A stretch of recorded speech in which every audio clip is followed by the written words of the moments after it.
Zamanında татарлар İstanbul'da иң мәшһүр базарларның берсе булган Ташхан базарында сәүдә оештырганнар. Сәүдәләре гөрләп барган. Үзләре байып киттеләрме икән? Кадерле тыңлаучыларым, бүген Истанбул малайы дип аталган әсәремне укуны дәвам итәм. Ришвәт урынына һөнәрен бушка сатты дип аталган хикәятне рәхим итеп тыңлагыз. Мәхмәтләрнең өйләреннән Лаләле бистәсендәге Ташхан базары тирәсендәге Атөллига кадәр ярты сәгать чамасы гына тәпиләсе. 12 яшьләрдәге Мәхмәт әтисенең Атөллисында көн дәвамында эшчеләргә буйрыклар бирә, эшләрне бүлә. Аның өстенә каучуктан әйберләр ясатырга теләүче клиентлар белән аралаша, сөйләшә, заказлар ала. Ягъни үзенә күрә идарә итә. Зур малай бит инде ул.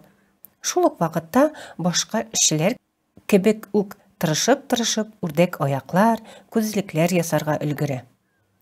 Көннәрдән бер көнне яңа клиентларының чират көтеп торасы килмәдеме, әллә бик ашыкты, Мәхмәткә сүз катты. Әйдә, килешик, син минекен алданрак тизрәк ясап бир. Мин сиңа акча өстәмә бирермен. Абзыең шулай Мәхмәтне бала чагага санадымы, җиңел генә чират бозып, ришвәт биреп, морадына ирешмәкче иде. Ләкин малай эш урынында үз башына олыларча не кадәр карарлар кабул итүенә карамастан, каучук әйберен тизрәк ясатырга теләүче клиент үтенечен әтисенә җиткерде. Әти, әнә теге кеше алдан ясаганны сорады, акча бирәм диде. Әтисе исә ачуланып, кулындагы тимерне читкә ыргытты да: "Ришвәт булмас. Күпме кеше үзенең чиратын көтә. Алар хакына кермәкчеме? Чакыр монда үзен." Әтисе улының күз алдында таныш түгел иргә ничек каучук әйберләрне ясаганнарын өйрәтте. Кыскасы, ришвәт алмады. Аның урынына һөнәрен бушка сатты. Берникадәр вакыттан соң әлеге кешенең шул эшкә керешүе турында хәбәр килеп иреште. Атөлле ачып җибәргән. Әлбәттә, яшь малайны бу хәлләр гаҗәпкә калдыра иде. Әтисе үз куллары белән көндәш арттырып утырмаса инде, дип тә уйлаган вакытлары бар. Анысы әле алай ук куркыныч түгел кебек. Әйбер ясатырга теләүчеләр җитәрлек. Шуңа эшсез калмаслар. Ләкин Мәхмәтнең мантыйгына туры килмәгән бүтән бер күренештә бар шул. Никадәр клиентлар күп булса да, көне-төне эшләсәләр дә, арткан җирләре юк. Атна соңында эшчеләргә түләгәч, акча калмый диярлек. Әле азрагын Мәхмәткә бүлеп бирсә, тагын да кими. Ничек шулай килеп чыгасың? Заказ бирүчеләр күп, эшләре күп, акча керми. Баксаң, әтисе генә түгел, башка ателье корган татарлар да көне-төне эшлиләр. Шуңа карамастан, үзләренең йортлары юк, арендага бүлмә, фатир тоталар. Кемдер акча җыйган, булар һаман янчык теккән шикелле. Осталар акчасыз утыра булып чыгалар баса. Мәхмәт ни өчен шулай икәнен аңларга теләп, башка бер ателье хуҗасы Шахбан абый янына юл тотты. Нияте ничек хисап ясарга кирәклеген өйрәнү иде. Шактый сөйләшеп, гапләшеп утырдылар. Шуннан Шахбан абзыйсы үзенең ничек хисап ясавын сөйләде. Улым, менә кара, мисал китерәм сиңа. Тимер алам, әйеме? Аның үз хакы бар. Мәсәлән, 5 лира ди.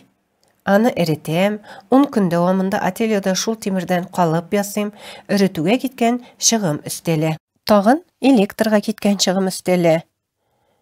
Эшләп кенә тормыйсың, тамак ялгарга да кирәк. Анысы тан айрым бер чыгым. Шуларның барысын санагач, әйтик 100 лира чыкты ди. Бөтен исраф күләме бу. Шуннан тагын 10 лира өстим дә, кем сораган, шуңа сатам. Алай икән абзый, син дә әти төсле саныйсың. Шулайдыр. Абзый, башкалар син ясаган калыптан ни кадәр акча казанганын исәпләгәнең бармы? Әлбәттә, Шахван малайдан мондай сорау көтмәгән иде.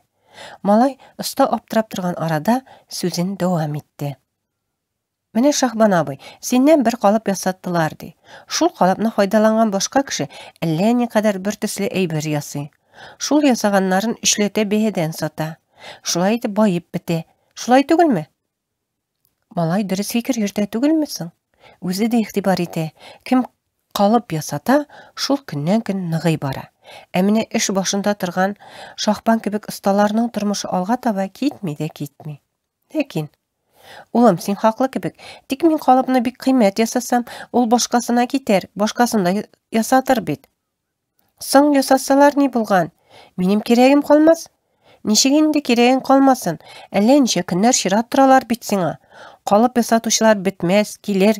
Абзый, безгә дә әллә никадәр кеше чиратта тора, җитешә алмыйбыз хәтта. Тик алга киткән юк. Малай өлкән абзыйны берничек тә үзенекенә ышандыра алмады. Әйтерсең, татарларның эшкә хирыслыгы, яңалыкка омтылучанлыклары, осталыклары иң төп сыйфатлары буларак күзәнәкләренә кадәр сеңгән.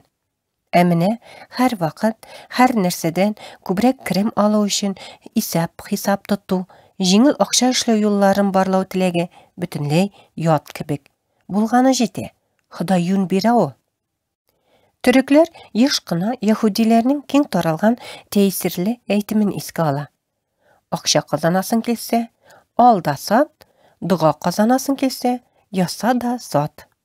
Татарларның күбесе әйтерсең шул сүзләрнең хаклыгын раслап тора иде. Дөрес, искәрмә буларак араларында ал да сат дип йөрүчеләр бар. Бигрәк тә бу эш белән зәркәнчеләр яхшы шөгыльләнә. Менә Рафик абзыйлары алтын сатарга һәвәс. Шуның белән алга китте. Аны чит ил кешеләре еш эзләп килә. Бер тапкыр абзыйсының сәүдәгәрлек осталыгына исе китте Мәхмәтнең. Кичке як базарда алыш-биреш төкәнеп килгән чак иде. Һәркем диярлек җыена. Соңгы клиентларына итәгать күрсәтеп торучылар гына тоткарлана.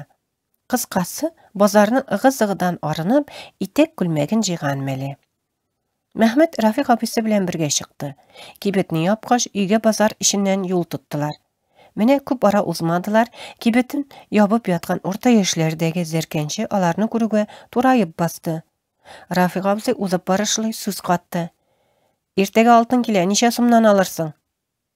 Тегесе бәясен әйтте, килештеләр, кул кысыштылар. Зәркәнче ишеген бикләп калды. Юлны дәвам иттеләр. Икенче рәткә чыгуга абыйсы башкасы янында тукталды. Иртәгә алтын кирәк, ничәдән бирәсең? Сатучы белән гадәт саклар өчен генә сатулашып алгач, иртәгә китергә кушып юлын дәвам итте. Аннары да әллә ничә тапкыр тукталдылар. Берсенә иске алтын беләзекләр алырга сүз бирде, икенчесенә сатарга. Базардан чыкканчы ничә килешү, ничә алыш-биреш ясагандыр. Мәхмәт хисабын югалтты хәтта. Һәм гаҗәп, бу килешүләр һәммәсе телдән кырылды. Вәгъдәгә алам, сатам, китерәм, табам, сүз белән алды, сүз белән сатты.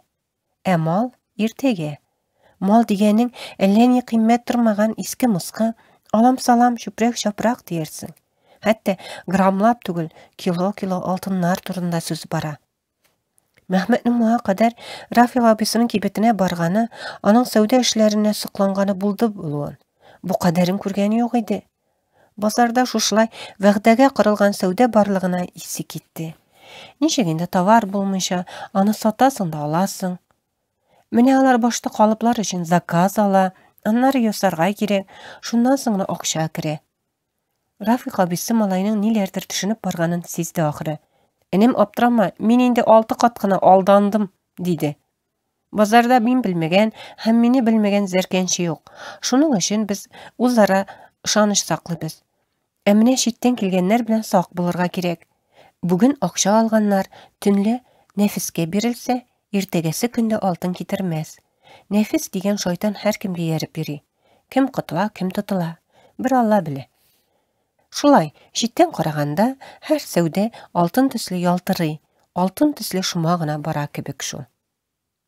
Мәхмәт ял көннәрендә урамга йөрергә чыкса, өйләреннән якын булганга күрә Ташханнан урап әйләнеп кайтуны гадәт итте. Чөнки анда әти-әнисенең авылдашлары, яшьлек дуслары, һәр кайсы аны таный, белә, яратып сөйләшә. Шахбан абый, Акыйф абый, Атнан абый һәм башкаларның ательяларына рәттән диярлек сугылып уза.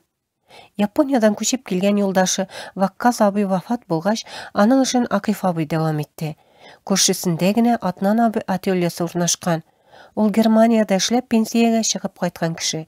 Германиядан пластик күзлек модельләрен алып килгән. Менә шуларны ясарга кереште. Бер көнне Мәхмәт Аднан абый ательесі урнашкан бинаның ишекләре ачык торганны күреп алды. Хуҗа кеше шундадыр дип эчкә узды. Аскы катта һич кимсә юк иде. Икенче катка үрләгән баскыч янына килеп өскә таба карады. Кемдер йөргәне, эшләгәне сизелми. Ә менә татар көйләре агыла.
Мәхмәт акрын гына баскычтан күтәрелде. Менгән саен татар көе ныграк ишетелде. Аднан абысының бобин магнитоласы татар көйләр язылган зур-зур кәтүкләрне әйләндерә икән. Үзе шул магнитола торган өстәлгә кул сузымы гына ераклыкта онытылып, күзләре йомык. Шулай ялгызы гына эш урынында бабалары моңына күмелгән. Бу татарларның кайсын карасаң да кулларында осталык, хәвәслек, күңелләрендә моң шул. Кадерле тыңлаучыларым, әсәрнең дәвамын киләсе видеоларда тыңлый аласыз. Киләсе бүлектә Бөгрүдәлек авылы татарлары турында сүз барачак. Автор Айзирә Гәрәева, Акчура.